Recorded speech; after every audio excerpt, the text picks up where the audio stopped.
It's the realist.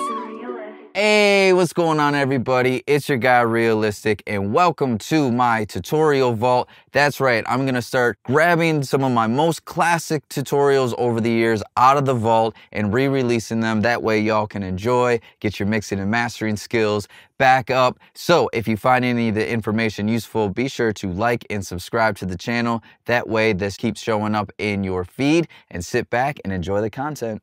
But let's go ahead and dive into reference tracks and what they're used for and how to get the most out of them. So reference tracks are a really great way to get a better sounding mix, because you can constantly go back and listen to like a mainstream song and kind of listen to what they're doing, listen to where they have all the levels and the volumes of everything, kind of listen to their EQ styles, their reverb styles. It can really kind of help you get a better overall mix. So let's go into the best ways to get the most out of these reference tracks.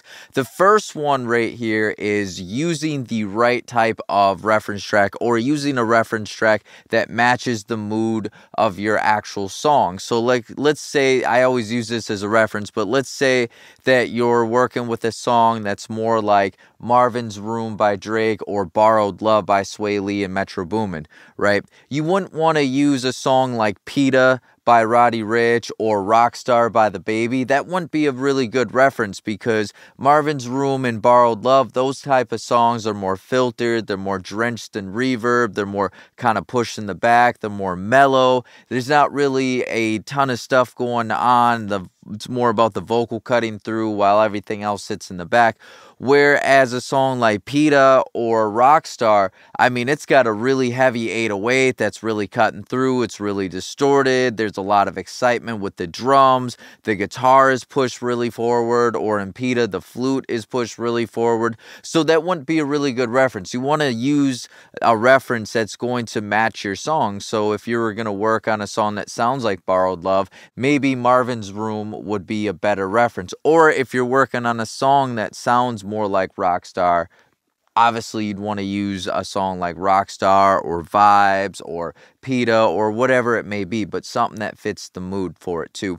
And with that also being said too, is you want to be able to also make sure that things kind of have a similar vibe within your session. Like, let's say for instance that you wanted to reference a song Jungle by Drake. That has a kick that just smacks. I mean, that thing really just cuts through the mix. But let's say that you're working on a song that has more of a kick that kind of sounds more like PETA, right? Where it's more trappy and punchy. It's not like a smack type of kick. Jungle by Drake wouldn't be a really good reference, and you're never going to get that kick to sound like that, because you'd have to do a few things in order to do that. The first thing you'd have to do is you'd have to change the sample entirely. You're not going to get that kick in PETA to sound like the kick in Jungle unless it has similar characteristics. Another thing too to consider is when we're working on a song like PETA, there's probably going to be more 808 and more sub-frequencies, whereas Jungle didn't really have a lot of that going on, so it allowed to have that type of kick that was really heavy and just really smack through. So you want to make sure that you're choosing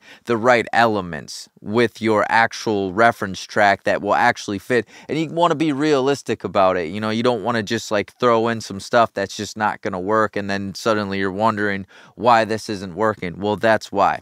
Okay, so now the next thing that we need to do is once we actually import a track here, so I'm going to go ahead. I got a few right here of my favorites to choose from. I'm going to feel like this one right here is more of the style of this track right here. Unfortunately, I cannot play any of these for you because YouTube will take this down because I don't own any of the copyrights to these songs. But anyways, after you've imported your track here, what you want to do is you actually want to turn the volume down of your actual reference track here. I usually find that I have to turn it down by about 14 or 15, but what you want to do is you want to turn it down to be the same volume as your mix. Usually when you're mixing and you don't have your limiter applied, you probably want to have it be around -6 dB of headroom, maybe max out at -3 if you really are the type to want to push it. But either way, you want to pull this down on your reference track, and you want to match it to the level of this what's in your session there. Usually I find I have to churn it down by -10 to -15. But the reason why you want to do that is because everything sounds better louder, right? And so if you import your reference track and it's super loud and your mix isn't super loud, you're going to constantly think that like everything is sounding much better in this reference track.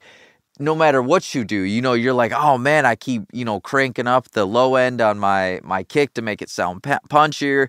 I thought that I had a lot of clarity in these vocals, but it's just not doing it. And it's really because your mind is tricking you because the reference track is too loud. So you just want to pull that down. Okay, my next tip right here is you want to make sure that your reference track is not going into your mix sum or wherever your bus processing is. So you see right here, I have a bus compressor, and then later on, I'm going to probably do some things with ozone and add a limiter on. Well, I don't want to run this through this chain right here because one, this right here has already been professionally mixed and mastered, so there's pretty good chance that there's already a ton of compression and a ton of limiting already going on. So what I'm gonna do right here is right now it is routed to the mix sum. I'm just gonna go ahead and take that out. So now whenever I reference this, it's not going to run through the mix sum, so I can just kind of hear it how it sounded originally there. Okay, my next tip then is to really pay attention to the volumes of what's in your reference track.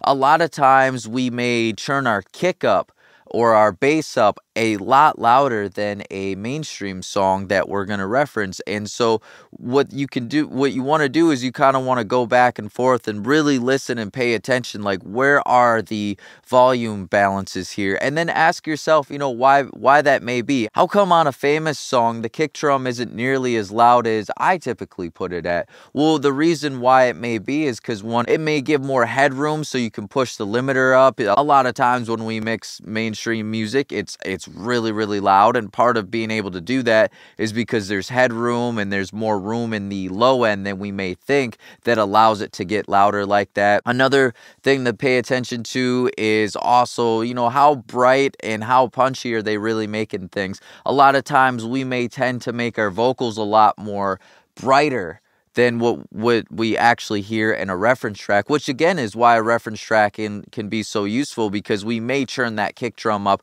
or we may brighten that vocal up just a little too much. And if we're using a reference track, we can actually go back and listen and be like, okay, you know what? That vocal's too bright, or that kick drum is way too loud, or maybe my 808 is there's just too much sub going on, and if I pull this down, I can actually have a little bit more room in the mix for other things that I can also turn the overall volume up. Okay, so now my last tip here for using the reference track is referencing by section. So instead of sitting there and listening to your reference track and then just having all this overwhelming flood of information, like, oh God, like I gotta, make the kick punchy, and I gotta get the 808 to have a nice smooth low end, and I gotta turn up the clarity of the vocal, and I gotta make the hi-hat sizzle.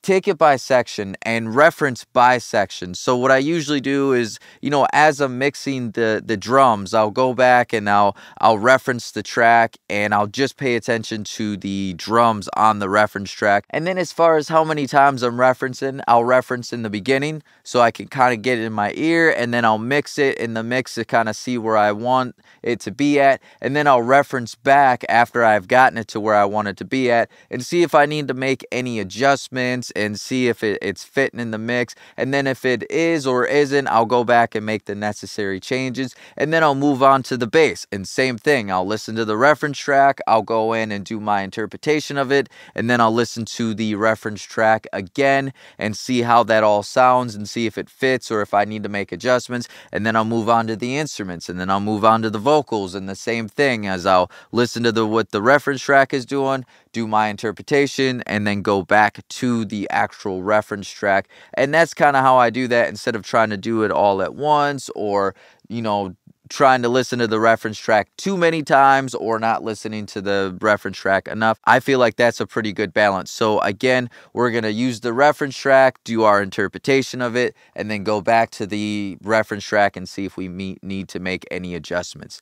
Now, the final thing that I just want to touch on with the actual reference tracks themselves to consider is you don't have to go in and make an exact copy of what the reference is. You know, you can still do your interpretations of things or your styles and your taste. The reference tracks are just there for a reference for you to be able to kind of, you know, compare and see where you could make adjustments and be like, okay, well, that's a good, you know, area for the volume here. That's a good amount of brightness for this style of song. Maybe I'm going to go ahead and apply those techniques and stuff like that. So just keep that in mind as well. But I hope that you got a lot out of this video right here, and hopefully this was useful. Thanks so much for taking the time to watch this tutorial. If you found it useful, be sure to like and subscribe because it does help the channel grow.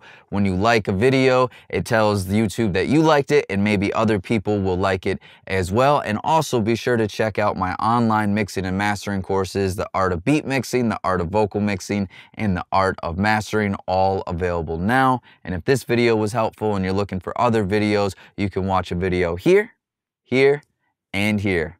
All right, until next time, y'all.